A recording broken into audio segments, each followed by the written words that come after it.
নমস্কার, শুভ দুপুর। আপনারা দেখছেন বিটু বাংলা চ্যানেল, বাংলার কথা, বাঙালির বার্তা। আজ আমাদের বিটু বাংলা চ্যানেলে উপস্থিত আছেন প্রখ্যাত গায়ক সুমন দে।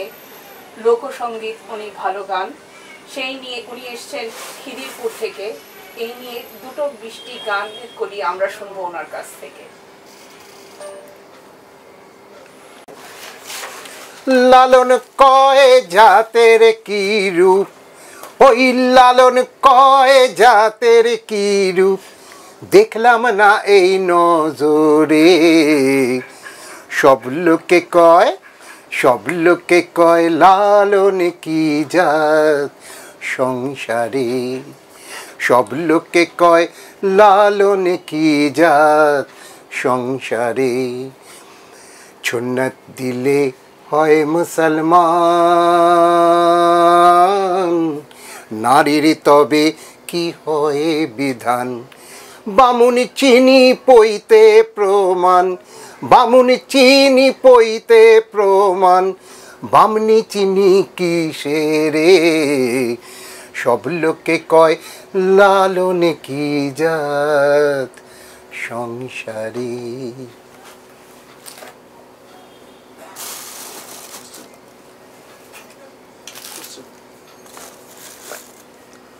হ্যাঁ সুমনদা, আপনি তো দীর্ঘদিন ধরে গানের জগতে রয়েছেন। আমরা আপনার ফাংশন অনেক শুনেছি, আমরা অভিভূত আপনার গানে। তো আপনি তো প্রথম জীবনে শিক্ষকতা দিয়ে আপনার জীবন শুরু করেছিলেন।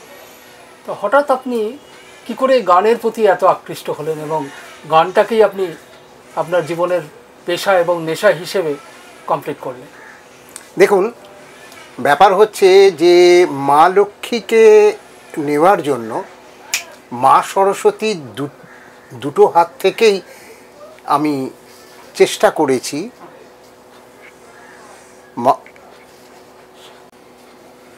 আমি দীপক কুমার বণিক, বিটু বাংলা চ্যানেলের।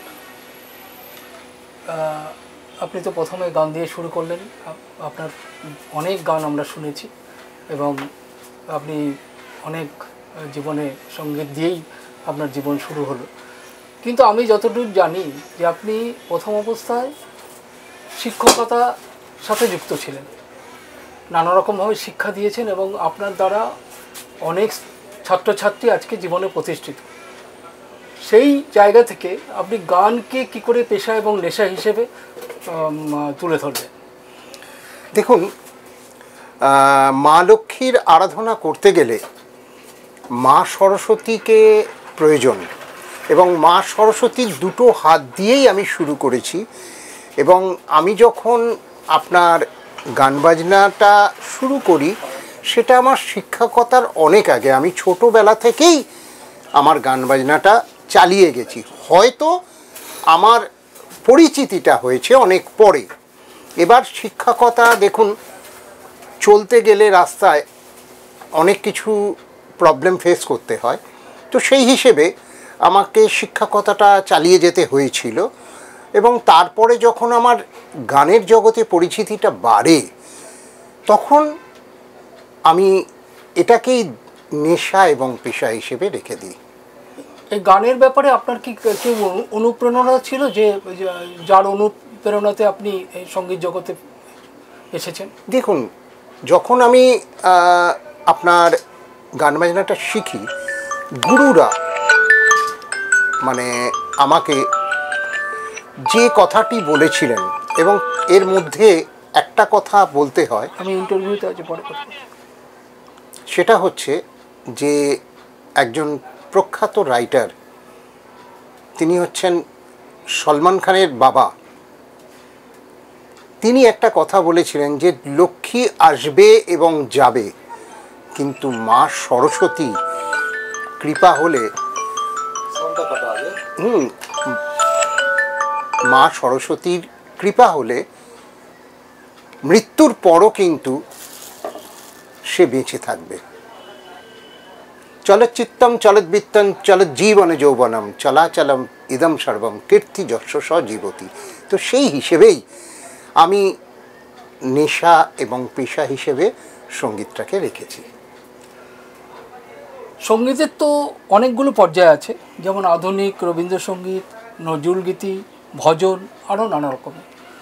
হঠাৎ আপনি ফোক সঙ্গীতকেই কেন বেছে নিলেন?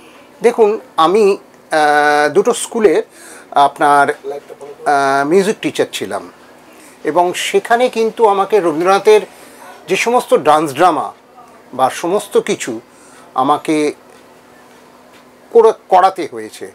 কিন্তু যখন আমি নিজে পার্সোনালি কোনো প্রোগ্রাম করতে গেছি, সেখানে কিন্তু আমি দেখেছি দর্শকদের চাহিদাটা ফোকের ওপর।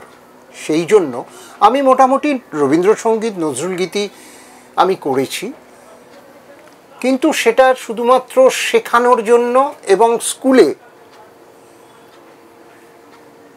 অনুষ্ঠানে আমি করি, এখনও রবীন্দ্রসঙ্গীত করি না তা নয়। ফোকের সঙ্গে যে গান ফোকের সঙ্গে আপনার মিলিয়ে রয়েছে রবীন্দ্রসঙ্গীত, যেমন আমি একটা ছোট্ট গান আমি আপনাদেরকে বলছি, হরিনাম দিয়ে জগৎ মাতালে আমার একলা নিতাই। এই গানটা থেকে এসেছে, যদি তোর ডাক শুনে কেউ না আসে তবে একলা চলো রে। আরেকটি গান আপনাকে বলছি, দেখেছি রূপসাগরে মনের মানুষ কাঁচা সোনা। এই গানটা থেকে এসছে, ভেঙে মোর ঘরের চাবি নিয়ে যাবি কে আমার। চলুন দুটো গানে এক কলি করে শুনে নিই।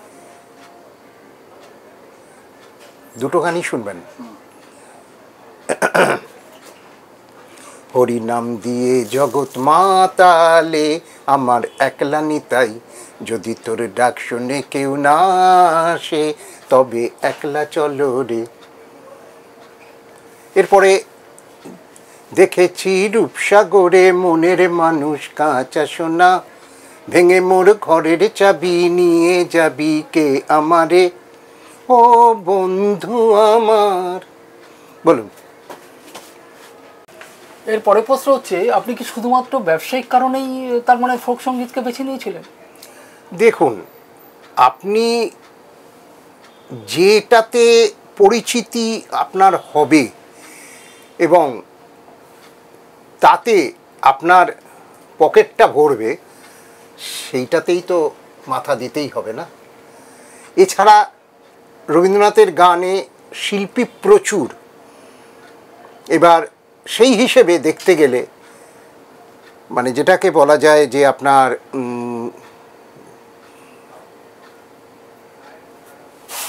একটুখানি কাটুন তো ওয়ার্ডটা আমার। হ্যাঁ সুমনবাবু, হ্যাঁ বলুন। এতক্ষণ মধ্যে যে কথোপকথন হলো তাতে আরেকটা মনে প্রশ্ন যাচ্ছে, জানতে ইচ্ছে করছে আপনার কাছে, যে আপনি কি শুধু ব্যবসায়িক কারণেই ফোক সঙ্গীতকে বেছে নিয়েছিলেন? দেখুন, রবীন্দ্রসঙ্গীতের যা শিল্পী রয়েছে প্রচুর, কিন্তু ফোক গানের লোকসঙ্গীতে আপনার প্রতিযোগিতা একটু কম, এবং ব্যবসা তো মানুষ সব ক্ষেত্রেই করে। যিনি রবীন্দ্রনাথের গান করছেন, করে নাম করছেন, তিনিও কিন্তু ব্যবসাটাকে বুঝেই কিন্তু এগিয়েছেন। আমারও সেরকম লোকসঙ্গীতের ওপর প্রতিযোগিতাটা কম বলে আমি এগোতে পেরেছি, এবং ব্যবসার দিকটাও দেখতে হয়েছে। না, আপনি কি মনে করেন যে রবীন্দ্রসঙ্গীত বা নজরুলগীতির উপর মানুষের আবেগ এবং ভালোবাসা একটা কাজ করে? না না, নিশ্চয়ই। যার জন্য তো আমি আপনার কিছু কিছু গান আমার লোকসঙ্গীতের সঙ্গে আমি রবীন্দ্রনাথের গানও গাই, যেটা কিছুক্ষণ আগেই আমি আপনাকে দেখিয়ে দিলাম, বুঝিয়ে দিলাম। তো আমার কথা হচ্ছে এটাই, একজনে ছবি আঁকে এক মনে ও হইও মন, আর একজনে বসে বসে রং মাখে হইও মন। একজনে ছবি আঁকে এক মনে ও হইও মন, আর একজনে বসে বসে রং মাখে। সেই ছবিখান নষ্ট করে কঞ্জনা কঞ্জনা, সেই ছবিখান নষ্ট করে কঞ্জনা কঞ্জনা। তোমার ঘরে তোমার ঘরে তোমার ঘরে বসত করে কয়জনা মন জানো না, তোমার ঘরে বসত করে কয়জনা। বাহ, খুব সুন্দর। আমরা প্রশ্নটা একটু অন্যদিকে চলে যাই। হ্যাঁ বলুন। এতক্ষণ তো আমরা আপনার গানের কথা শুনলাম, এবার একটু জীবনের কথা শুনবো আপনার। শিল্পী হিসেবে প্রতিষ্ঠিত হতে আপনাকে কি ধরনের সংগ্রাম করতে হয়েছে এবং আপনার এই পর্যন্ত শিল্পী হওয়ার জীবনটা কেমন? দেখুন, আজকে যে কোনো শিল্পী, প্রতিষ্ঠিত শিল্পীও যারা রয়েছেন, আপনাকে কি ধরনের সংগ্রাম করতে হয়েছে এবং আপনার এই পর্যন্ত শিল্পী হওয়ার জীবনটা কেমন? দেখুন, আজকে যে কোনো শিল্পী, প্রতিষ্ঠিত শিল্পীও যারা রয়েছেন, তাদেরকেও সংগ্রাম করতে হয়েছে। সংগ্রাম না করলে এগোনো যায় না। ঘরে বসে থাকলে কখনোই আপনি কোনো কিছুই করে উঠতে পারবেন না।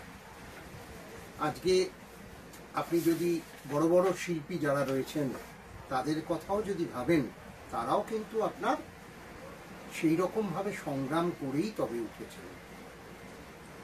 এবার যার জন্য আমাকে কিন্তু মানে পশ্চিমবাংলায় আমি যেটা দেখতে পেয়েছি সেটা হচ্ছে যে এখানে লোকসঙ্গীত শিল্পী প্রচুর আছে, এটা ঠিক কথাই, এবং সরকারও আপনার লোকসঙ্গীত শিল্পীদের, কিছু লোকসঙ্গীত শিল্পীদের মানে মাসিক মাসোহারার ব্যবস্থা করেছেন বটে, কিন্তু কিছু প্রচুর।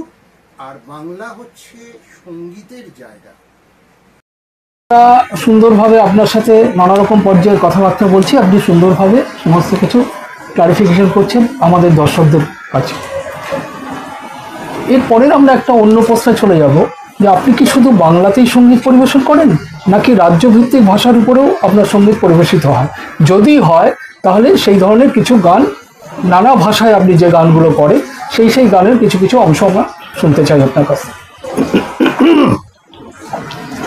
দেখুন, আমি ভারতবর্ষের অনেক জায়গাতেই গেছি অনুষ্ঠান করতে, তো সেখানে যেমন বাংলা ছাড়াও সেখানে অবাঙালিরাও আপনার থাকেন, যারা চান যে তাদের ভাষায় একটা গান হোক। যেমন মহারাষ্ট্রে যখন মানে বম্বেতে আমি যখন অনুষ্ঠান করি বা পুনাতে যখন অনুষ্ঠান করি, তখন কিন্তু আমাকে মহারাষ্ট্রিয়ান গান করতে হয়। তো মহারাষ্ট্রের একটা গান আমি ছোট্ট দুকলি গাইছি। হেয়ো রে নখোয়া হো আল্লাহ রামা, ঢোলকারা ঢোলকারা ঢোলকারা দরিয়া চढ़ा जब घर बरिया मंदी बंजारा कर तो ले जारा, ढोलकारा ढोलकारा ढोलकारा दरिया चढ़ा जब जगह दरिया से दरिया से दरिया से दाना रामासा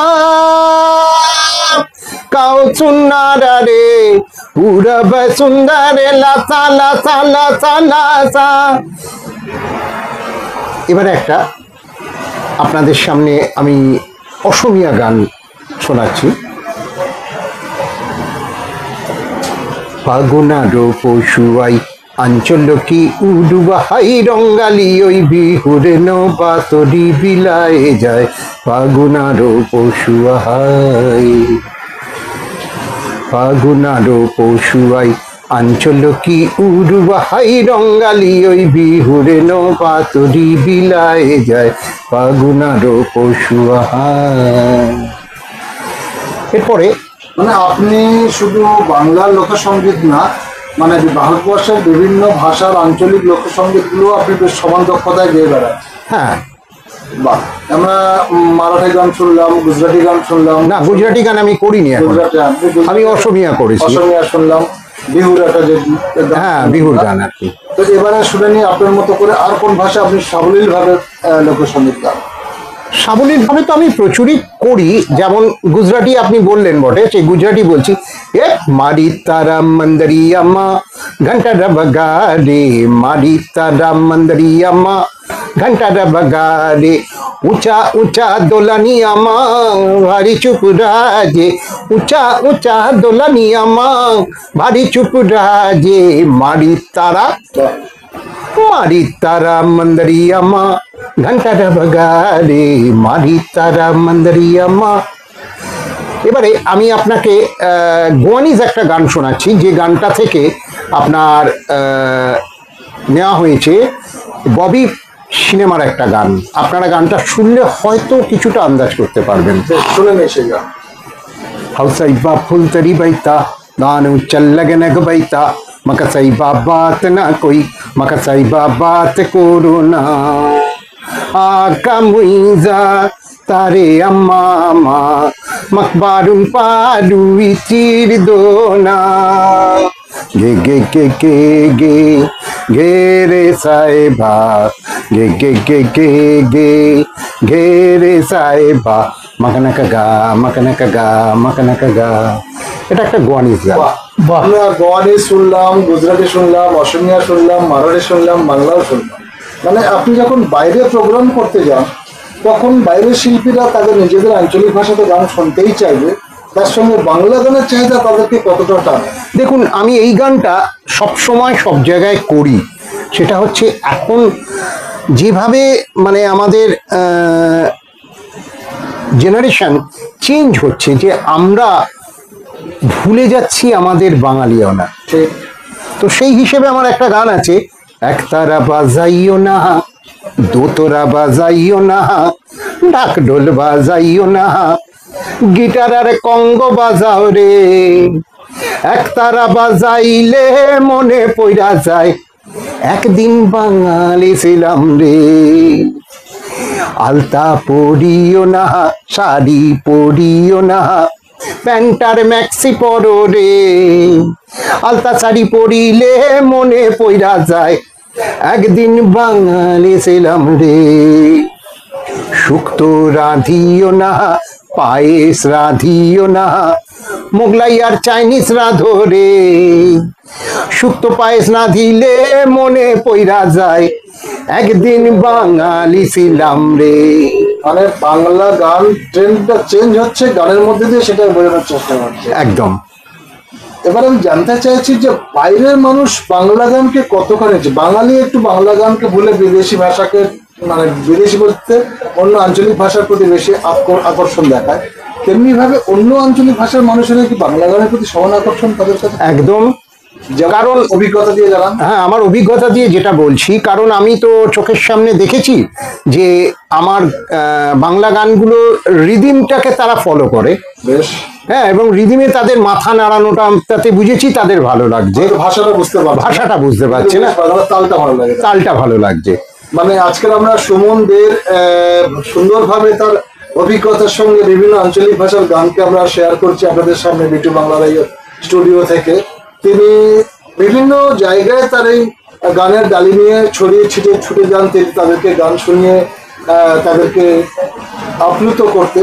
আজকে তাকে পেয়ে আমাদের দরবার, আমরা বিটু বাংলার তরফ থেকে আমরা সকলকে আন্তরিক অভিনন্দন জানাই, তাকে পেয়েছি আমাদের সঙ্গে। শোনান আপনার